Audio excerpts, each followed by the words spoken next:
Steve. I hope you have had, many of you have had success in getting on the COVID vaccination schedule, that you've had more success than Kitty and I have. But I know it's worked well for some folks, but I think there are a lot of people that have not had an opportunity yet to get on that. You know, last month we met on January 5th and then watched the riot on Wednesday, January 6th. Arizona Representatives Andy Biggs and Paul Gosar have been implicated in this despicable assault on our democracy.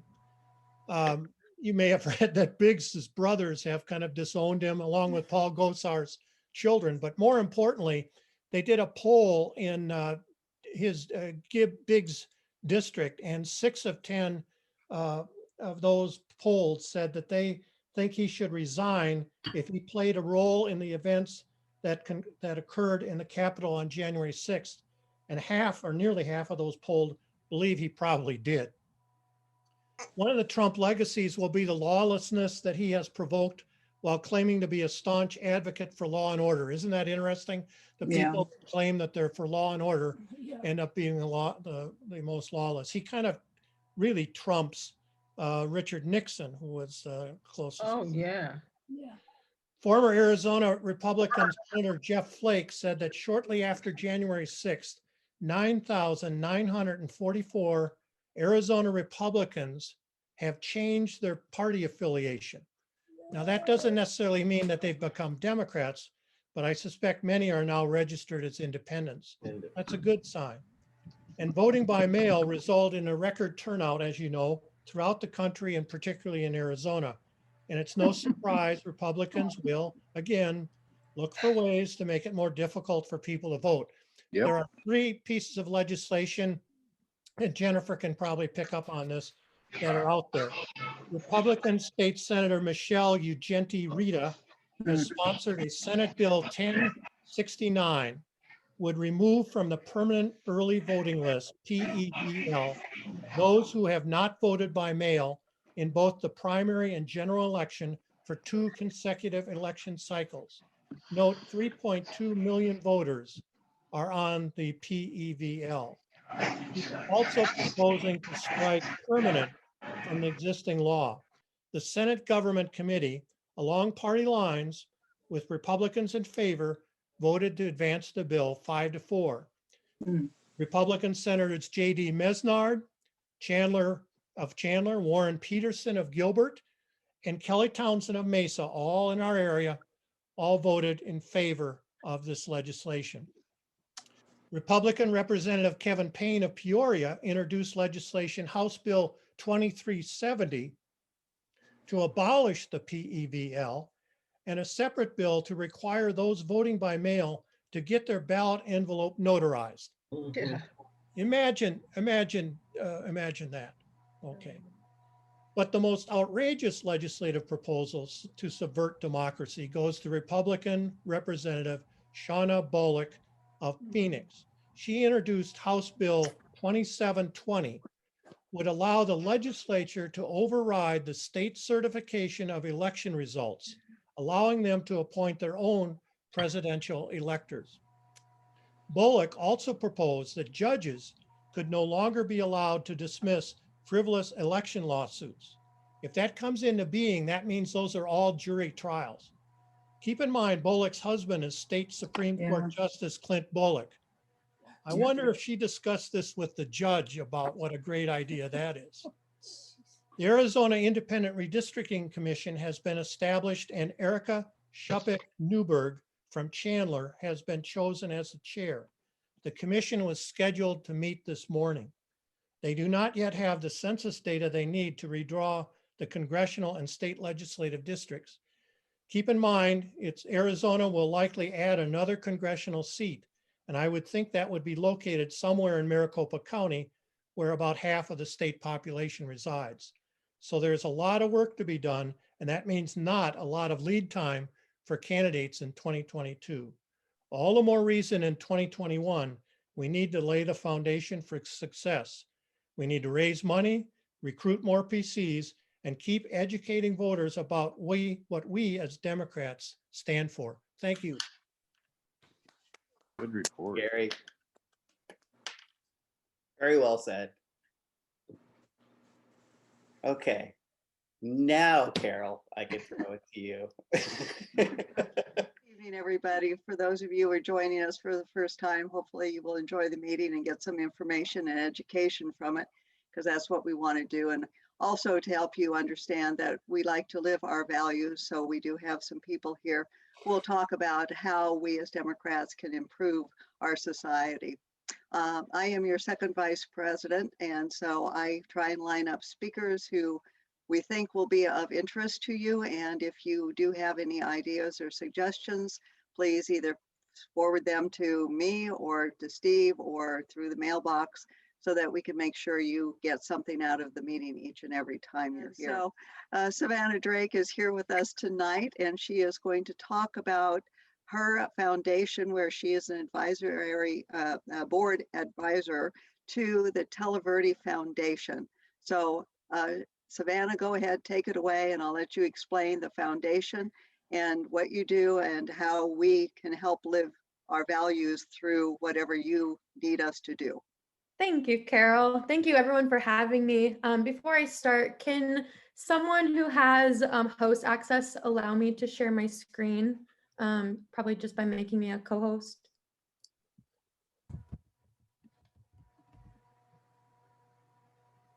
Perfect. Okay. Now I will share my screen. And when I'm sharing my screen, I can't see the chat. So if you do have a question throughout this presentation, you can just come off mute and interrupt me. So thank you for the kind introduction, Carol. Like she said, my name is Savannah Drake, and I'm here on behalf of the Televerde Foundation. But before we get into that, I will quickly introduce myself. Like Carol said, I was the campaign manager for Jennifer Pawlik and Steve Wicker in 2018, alongside Hunter Henderson, who you might have heard from earlier. He was our one of our field organizers.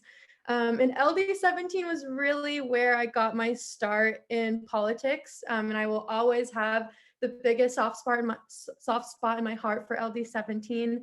Right now, I'm working as the finance director for the Arizona Democratic Legislative Campaign Committee.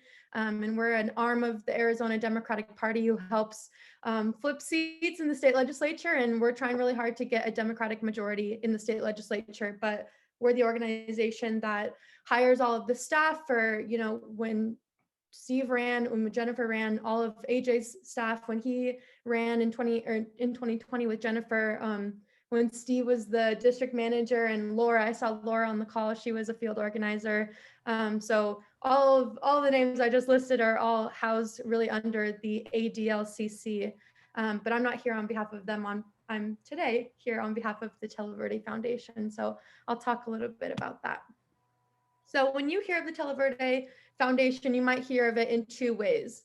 The first part is just Televerde, and it was created in 1994 as a customer service call center. And they created these call centers in a handful of prisons, started in Arizona, actually at the Perryville prison, women's prison. And the goal was really to employ these women who were incarcerated and start to teach them skills about customer service and problem solving and how to work on a computer and how to troubleshoot with somebody over the phone.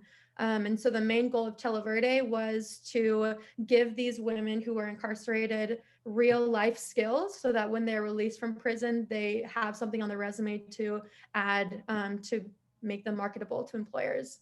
And actually in June of 2020, the Televerde Foundation was founded. And so this is kind of the sister organization to Televerde, and it is more of the professional development side of Televerde. So I'll talk about this a little bit later, but created in 2020, and the goal really is to provide as much professional development and personal development to women who are 6 to 12 months from leaving prison, in order for them to set themselves up for success for when they're released from prison. And sorry, I didn't mention, I am part of the advisory board of the Televerde Foundation. I'm not employed, I'm just part of the board. So let's talk about incarceration in the United States and why this is such a huge issue in our country and in Arizona. So I'm sure we all know the United States is #1 in the world for incarceration, and in Arizona as a state, we're 5th in the nation for incarceration. And when I talk about this organization, people ask, well, why don't you help men's prisons? And the main reason for that is because there are some programs, there's a lot more programming available to men who are in prison, not a ton and not in every prison, but programming is more accessible to men. So the Televerde Foundation was created to help out these women. And you can see in the second bullet point here, since 1980, the number of women incarcerated in the United States has increased more than 700%. And about 60% of women in prison have children under the age of 18. So when we talk about incarceration and people being in prison, you know, it's not just that one individual who is being impacted, it's their families, it's their friends, their communities. Having one person incarcerated really can negatively impact the entire community. So this again was led to the creation of the Televerde Foundation. So the model that the Televerde Foundation has is their goal is to lower the recidivism, or I'm sorry, the success that they've had is they've been able to lower the recidivism rate by 91% by the women who have graduated through their program, which I'll talk about programming on the next slide. The women who graduate from these programs are twice as likely to be employed after 1 year of released from prison. Their salaries are 4 times the national average of people who have been incarcerated. Their children are 11 times more likely to graduate high school and 11 times less likely to become incarcerated adults themselves. And the Televerde program participants go on to achieve higher levels of education. So let's talk about what the programming actually looks like. So like I said at the beginning, Televerde Foundation works with women who are 6 to 12 months from their release date. And right now they're in the Perryville prison in Arizona and a few prisons in Illinois. And there are 6 kind of pillars to their programming. And I won't read off all of these, but lifelong learning, workplace readiness, professional development, financial literacy, personal wellness, and mentoring. And the main reason why I wanted to join Televerde Foundation, I really knew I needed to be involved, is because when I learned about this program happening in Arizona prisons, I thought to myself, why is this not already the default in every single prison? You know, ideally, the point of incarceration is to rehabilitate and to, you know, people who have committed crimes, to allow them to take time away from their communities to learn what they did was wrong and really better themselves. But we know that that's not necessarily true for everyone. You know, there's not the Televerde Foundation in every single prison in the country or in the world. So I knew I wanted to get involved because as you're reading these bullet points, this is absolutely what incarcerated people need. They need to learn time management. They need to learn how to interview well. They need to learn how to pay their taxes and how to rent a car or how to purchase a car. So really these 6 pillars here are the foundation of what Televerde stands for and what the women learn when they go through this program. And the measures of success. So the Televerde Foundation measures success in a few different ways. The first is engagement. So they want to bring as many women into this program as possible, and you know, funds are limited, so their goal is to increase the number of participants each year. Partnerships with employers. So the Televerde Foundation works very closely with what we call second chance employers. And these are employers who are more than happy to employ people who have been released from prison. And what we know is it can be extremely difficult for people who are released from prison to get a job afterwards because they have this label of themselves as a felon or as a criminal. So the Televerde Foundation intentionally works with employers who are willing to employ people who have been incarcerated prior. Graduation, their goal of the Televerde Foundation is to have an 85% graduation rate for the women who go through the program, and the ESAT, which is the employer satisfactory test. They want to make sure that when these women are employed, they're enjoying their jobs and they are feeling passionate and purposeful in their employment. And the other way that Televerde Foundation measures success is the outcomes. So their goal is to have 90% of graduates of the program have have employment either before they're even released from prison or within 1 year, 1 year of release. Compensation, they want to make sure that these women are being compensated fairly. And like we saw on previous slides, that the graduates of this program are actually paid twice as more. I believe it was twice as more as the national average for formerly incarcerated people. Retention, they want to make sure that these women are keeping their jobs, they're staying there as long as they're happy, and they're able to move up in the companies. And then recidivism. So recidivism means how likely is it for someone to be returning to prison? And the goal of the Televerde Foundation is to have a less than 15% recidivism rate. So the goal is for less than 15% of these women who have graduated from the program to return from prison. Obviously, ideally, 0% of these women will return to prison, but the goal, the bare minimum is 15%. And so I wanted to keep this short and sweet. That's a little bit about the organization. Thank you, Carol, for inviting me to speak a little bit about it. If you're asking yourself, how can we help? Or how can you help? Donations are always something that we are needing, and volunteer time. So if you're interested in helping out with mock interviews, or if you're interested in teaching a financial literacy class, if that's what your skill set is, we are always accepting volunteer hours and also donations. And I will put my phone number in the chat, my email, and this website right here if you wanted to take a look. And I forgot to mention, I know Representative Pawlik is co-sponsoring 2 bills that, correct me if I'm wrong, Representative Pawlik, but 2 bills you're co-sponsoring that deal with private prisons. So just another way that Democrats can really live their values and help these people who are really in need. So that was all I had for this. Were there any questions? Individuals, do you think there's any way, seeing like how your foundation does anything, that we can start to see some more employers be open to employing these people? Can you say that again? Sorry. Yeah, basically just like how can we get more businesses to be willing to employ like incarcerated individuals? Yeah, that's a good question. I think, talking to your workplace and your bosses about the problem that we're having here, and also just uplifting the research that we see in terms of rehabilitation, formerly incarcerated people's success when they are in the workplace, especially going through a program like the Televerde Foundation when they are receiving professional development and life skills. The success that they have in the workplace is very high. And the Televerde Foundation does have like a dual partnership with these employers. So if the employers are not getting much out of the employees, they don't have an obligation to keep employing them. But we are not seeing that be the case. I think the women that graduate from this program are really working hard to turn their life around, or to be, productive members of society, whatever you want to call them. So they are really working hard to, be professional and keep their place of work. Thank Well, you, Savannah. thank you, Savannah. Thank you very much for bringing this to our attention. Thanks, Greatly Savannah. appreciate it. Thank you. Thank you, everyone. It's good to see you again as a friend. Yeah. Okay.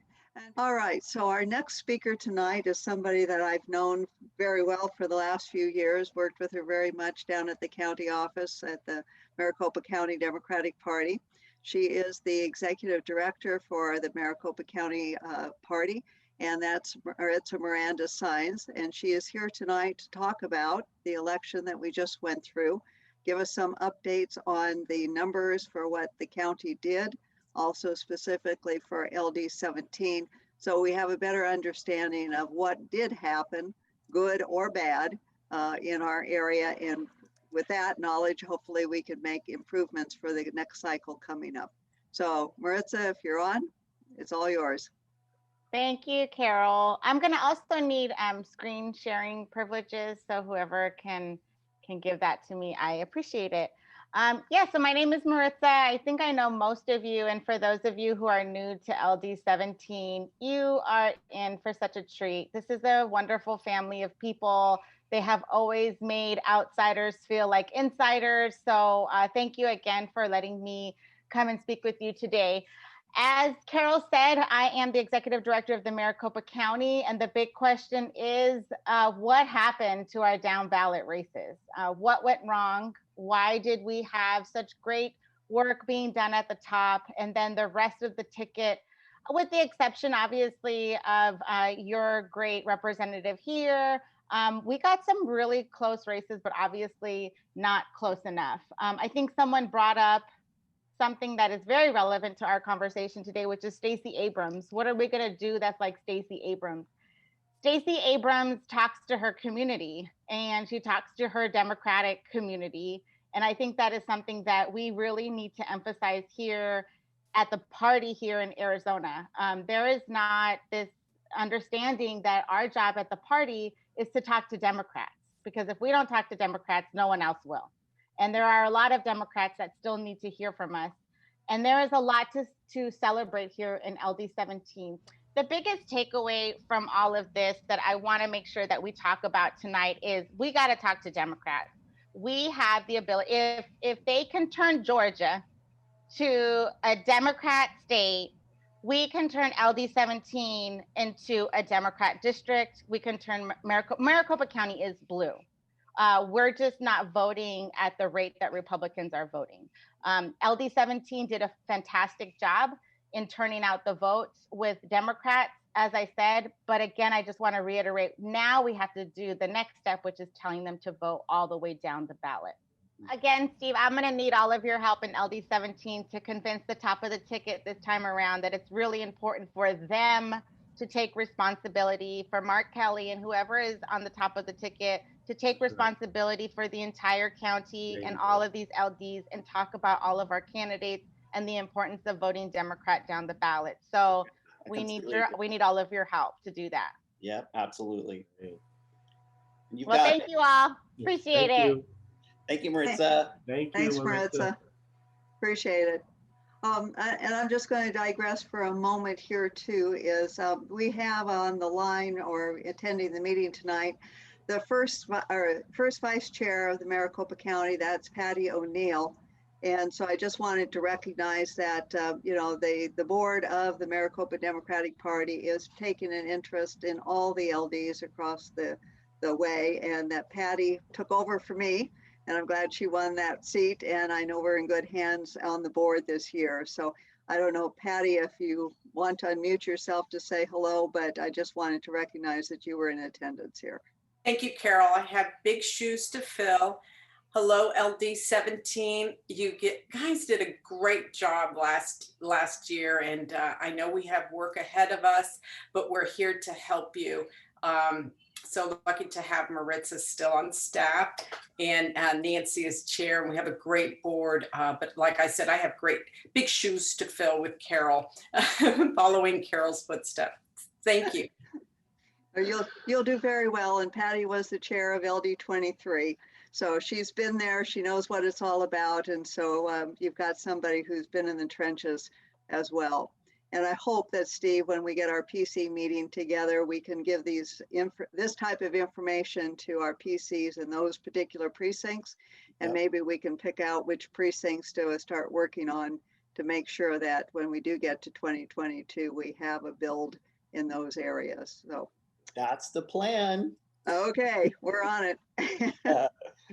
Okay, our next speaker is somebody that you better all know, because she is our representative down at the Arizona legislature, and she has been going through some rough and tumble committee meetings and also some craziness at the Capitol, which she will probably get into and give us an update on what's going on. So thank God you voted for her. Thank God she's there. And let's help her as much as we can to make sure that we get some of these crazy bills not even beyond a point to vote. So Jennifer, it's all yours for the next 10 minutes. It's so nice to see everybody again. Someday we'll get to see each other in person, and I just can't wait. I miss you all. I wanted to start this time with information on the COVID-19 vaccines, because I know that's top of mind for everybody, and I'm getting so many comments from so many people. So we have both county and state pods, and to be perfectly clear, especially those of you who are 65 and older, The state pods are vaccinating people 65 and older. The county pods are not. So you might be thinking, well, that's great news, but I don't know which is which. So the state pods are State Farm out in Glendale, the big stadium one, and they just opened yesterday at Phoenix Municipal Stadium. Those are the 2 state pods that are vaccinating 75 and older. The other pods that you're seeing around, like Chandler Gilbert's our closest one, is a county pod. So they're doing 75 and older. If you are trying to get an appointment and you can't, will you please let me know? I will put my contact information in when I'm done talking. I have different phone numbers that you can try. And then I wanted to also let you know that I'm very aware, a lot of you live in Sun Lakes and you're having a really hard time getting the vaccination. I don't want you to have to drive to Glendale at 2 o'clock in the morning. So I have had conversations with a number of people about having a closed pod in our retirement community. So I'm talking Sun Lakes, Sun City, Green Valley, different parts in the state where it could be at your clubhouse. So I've talked with the governor's office about that. I've talked with people at the health department about that. And right now they're putting me off saying they don't have the vaccines to do that yet, but it's a great idea. So I'm going to keep bugging them because it's important. I want you all to be safe.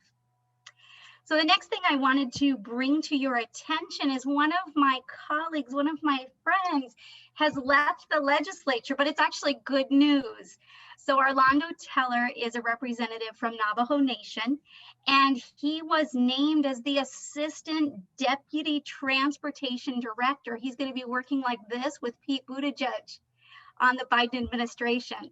So he resigned on Monday, and this part, oh my goodness gracious. Normally, if something happens to your representative and they leave their position, it's up to the PCs in that person's district to choose the successor. And what I can't even believe is in his county, there are less than 30 PCs. Therefore, they're choosing a citizen board, and those people from the citizen board get to choose the next person.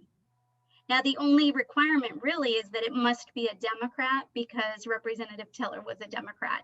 So I just wanted to point out to you why it's so important to be a PC. And I would encourage you, if you're not a PC, let Steve know you want to be, because right now it's really easy. He can appoint you. You don't even have to get signatures. So now moving on to what's going on at the Capitol. It's crazy. The first week back, we had fences all the way around the Capitol. There were 2 fences and they had the barbed wire and everything. We had to be let into our parking lot by security. And it's strange because normally we have so many people in the Capitol, and between COVID and safety concerns, they're keeping the people out. So this week when I arrived, the fences were down and the people haven't returned. It's really bizarre. Most of the committees are allowing people to testify in a Zoom meeting like this, but they're requiring that you follow their instructions.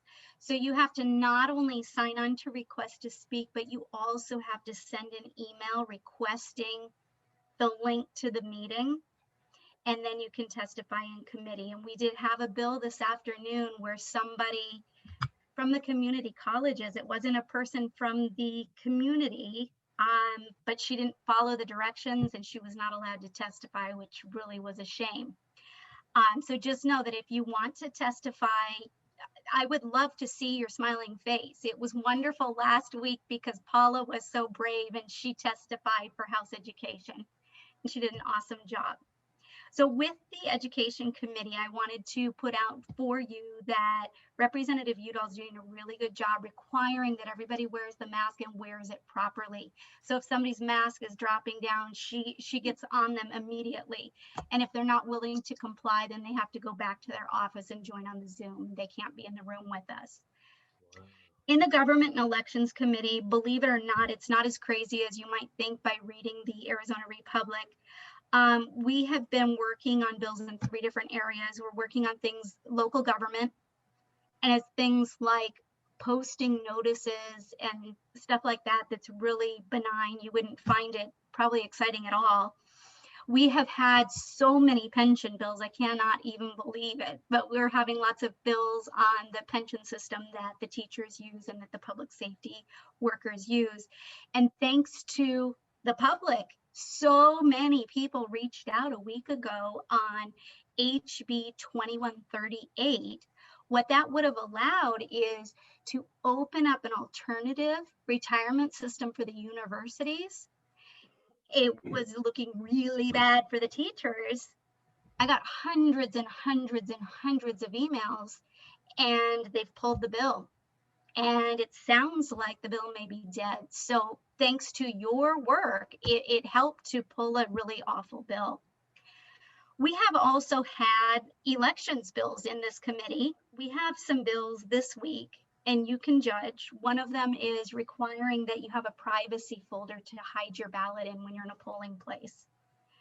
We have a bill that will require locks on all the voting machines. We already have locks.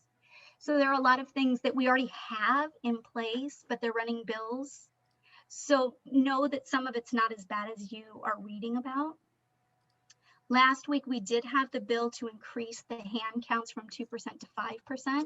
And what was crazy about that is they don't know how much more expensive it's going to be. And it would also allow the Attorney General, Secretary of State, or the Legislative Council to request a hand count up to 100%. So there were a lot of questions on that bill, and of course it passed on party line. Probably the most difficult election bill we will see tomorrow morning has to do with subpoenas.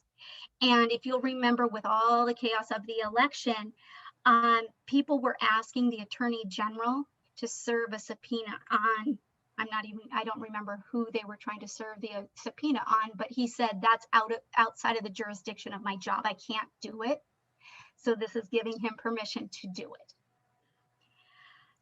So just know we're seeing a lot of bills. That committee tomorrow, we have 22 bills, which is a lot. So we're working, we're making sure that we're educated and we've got our background information. What's been tricky on this committee is the chairman is not allowing virtual testimony. So people have to decide if they're willing to come into committee in a committee where people are not good at wearing their mask. They take it off to speak, they have it on their chin. So it's almost risking life and death to come in to stand up for their voter rights. So what can you do to support our work at the Capitol? Well, what you've been doing so far really is making a difference, because we have been able to stop some bad bills. So if you're signed up for the request to speak, use it, please. Please use it. You don't have to speak, but you can give a thumbs up, a thumbs down, or a neutral. Email. And what I've been noticing, people on the call right here, you've been emailing all three of us. So Mr. Wenninger, Mr. Mesnard, and I, you're putting us on the same email, which is just fine. Put your zip code in the subject area, and then we can make sure that we're filtering that through. And then if you are so brave, and if you are just compelled to speak on a bill in committee, let me know and I'll help you get through so that you can do that. Your voice is important, and I'm so proud of you. I would love to see more of you testifying in committee. Maybe your passion is health, go testify in the health committee. Maybe your passion is veterans affairs, go testify in the veterans committee. So if there's something that you have a passion, let me know and I can help get you connected in there. So thank you so very much for continuing to be such good supporters. I got a phone call today. I was busy, so my assistant took the phone call and she just said, I'm thinking about you and hoping you have strength to get through this hard week. So even the littlest things make all the difference, and I'm just so pleased that you are part of my extended family. That's the best way to Thank do you, it. everybody. All right, well, Jennifer? our last speaker that we had tonight, Odie Harris, I'm looking at the participant list. I have not seen Odie. Kick it off to OD because OD's here. Yes, hello everyone. Hey, OD. Can everyone hear me okay? Yep. All right. Well, thank you for allowing me the opportunity to come and share some meaningful words to everyone. I just admire the willingness and the desire to want to make LD 17 a more inclusive type a district. I think that sometimes you don't, sometimes you don't have the intentions of being exclusive. It just ends up being that way. And with the attitude that, yeah, let's reach out to other community leaders so that way we can make sure we are expanding, especially those that are of the ethnicity of people of color leaders. It is definitely admirable. And I just think that that's just the first step. Outside learning some of the culture and the language, that's oftentimes the barrier, and that's oftentimes intimidating when you're trying to get out there and talk to people that's in a community that may not necessarily be a mirror to you, but a window to you. And so I think the first step is always just having an attitude like, I'm going to do this. So with that being said, thank you for allowing me the opportunity. Thank you to the chairman, the vice chair, the executive board for allowing me the opportunity to share some words. I am super excited to be the councilman of Chandler. And because of many of you all, I am here today ready and putting the work in and doing something that's going to help all of us become a more inclusive Chandler. That's been one of my initiatives. As you all know, that being elected and being inaugurated in as of January 14th, there's been many initiatives that I have been working on. And since we're in the spirit of inclusivity, I would like to share some of the things that I'm doing currently right now. As you may have already went to my Councilman OD Harris or OD Harris AZ page, you may have already seen some of the things I'm doing. Yesterday, we kicked off Black History Month in Chandler. We have a full month of Black History programs that's going on that is meant to target inclusive audience. Although some may feel like, hey, Black History Month is more for Blacks. It's just not true. It's a time for all of us to learn how to work around people who may not be in our everyday community. And that's how you build an inclusive community. So yesterday we had the Black Business Roundtable, the first one that was done in Chandler. That was assessed. We had Black business owners, stakeholders that was in the community that came and they shared their thoughts. They shared, what are some of the things that's happening in our community right now. I do plan on doing more of these conversations. I'm looking at doing a roundtable for the Asian community, and Steve, you can definitely partner with this and be a part of these conversations.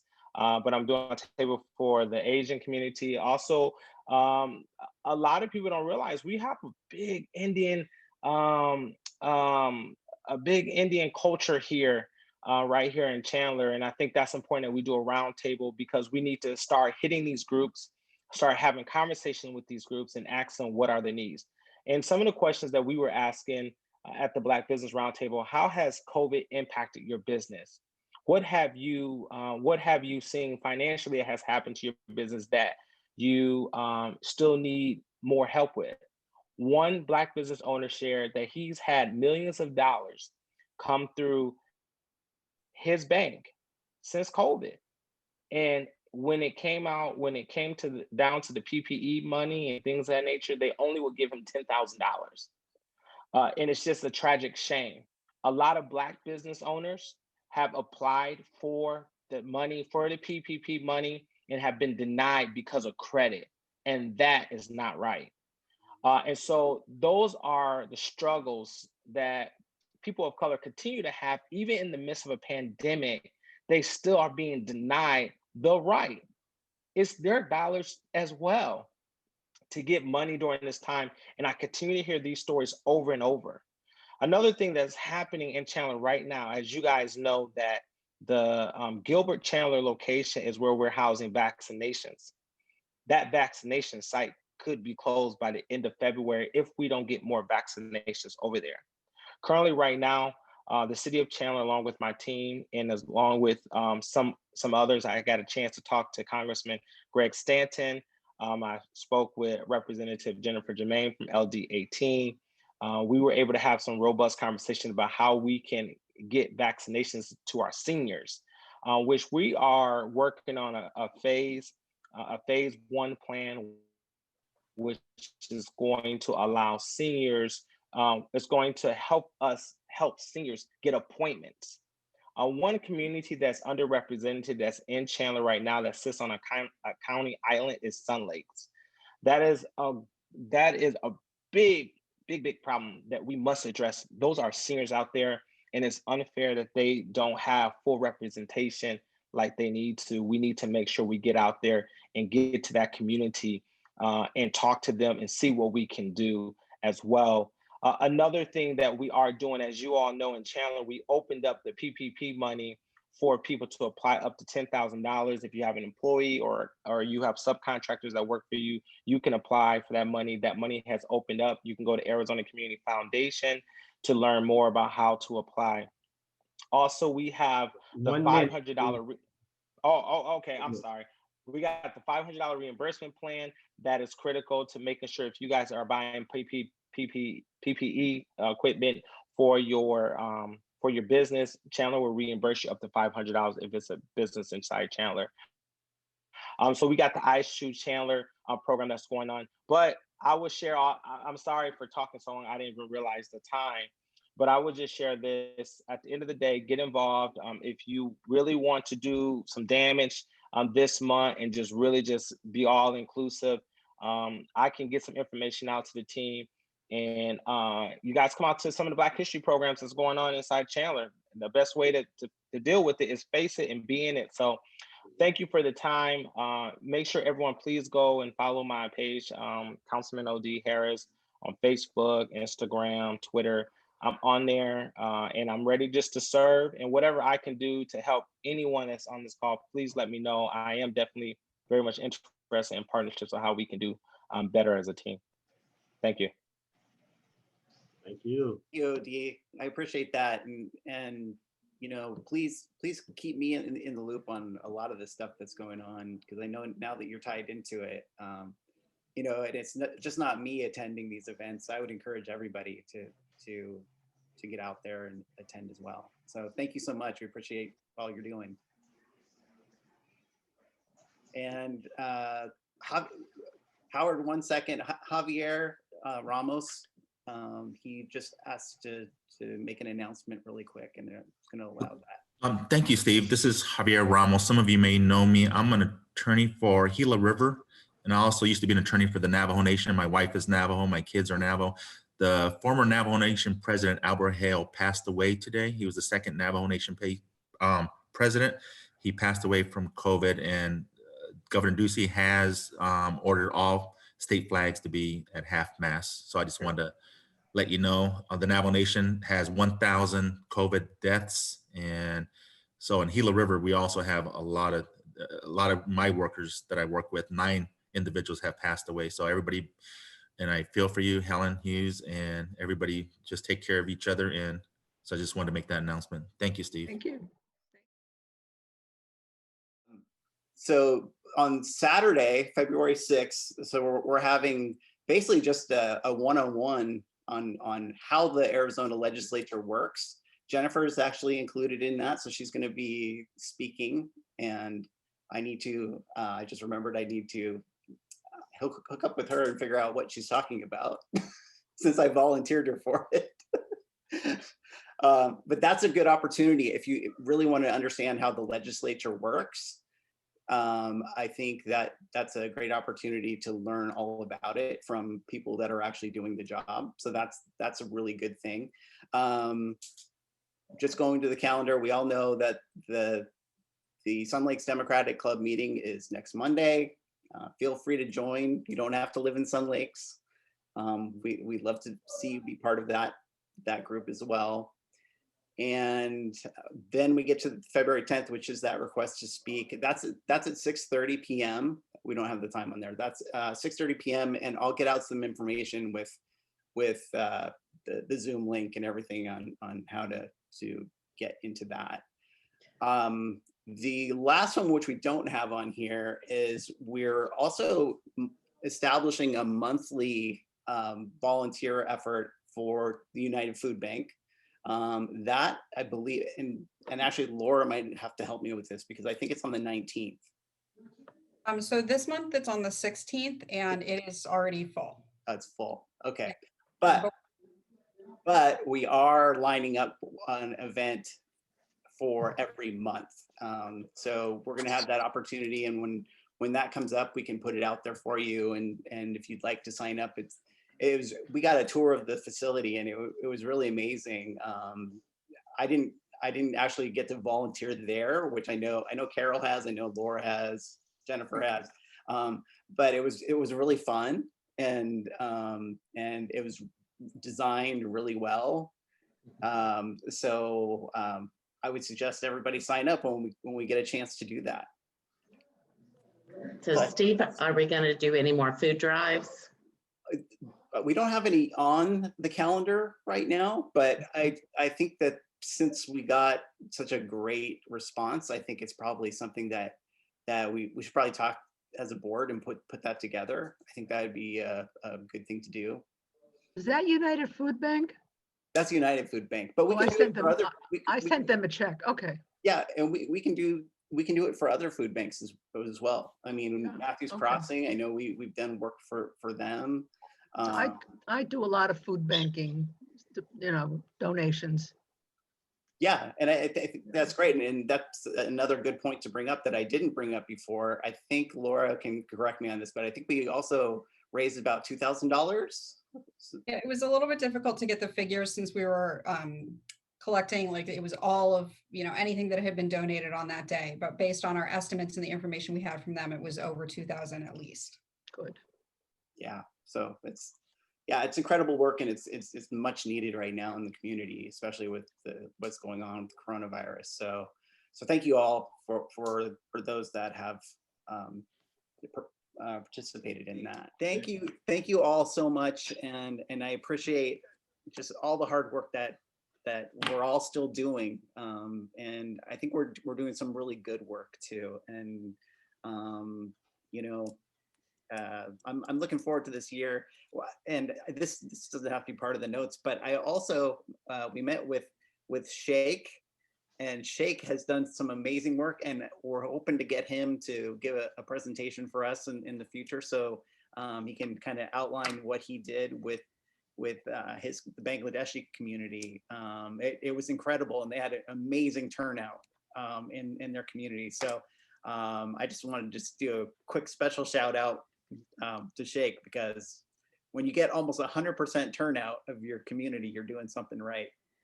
So. Anyway, yeah. Anyway, thank you all so much, and Thank you. Thank you. Contact me. Thank you, Steve. Good Thank meeting. you.